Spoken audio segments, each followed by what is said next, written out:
అందరూ క్లాస్ కొట్టాలి. కూర్చున్న వాళ్ళు కూడా చప్పట్లు. ఈ తరంగాలతో సరైన భావోద్వేగాలు రిలీజ్ అవుతున్నాయి. ఆనంద తరంగాలు. సహనం శ్రద్ధతో కర్మాచారం జరుగుతుంది. ఉండాలని స్థితిలో డెవలప్ అవుతున్నాం. కర్మ అంటే నిజానికి ఉండాలనుకున్న దానికి చేయించేదానికి మధ్య యుద్ధం. మరి ఉండాలని స్థితిలో ఆనంద తరంగాలు.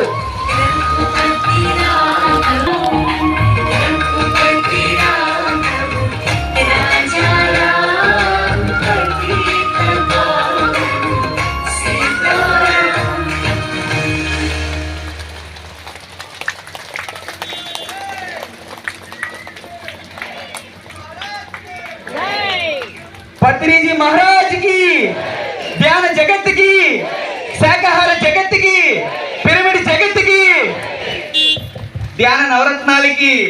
చెప్పండి. ఆత్మే పరబ్రహ్మము, జీవుడే దేవుడు, దేహమే దేవాలయము, శ్వాసే గురువు, సమయమే సాధన, సహనమే ప్రగతి, అనుభవమే జ్ఞానము, జ్ఞానమే ధర్మము, దానమే ధర్మము, ధర్మమే పుణ్యము.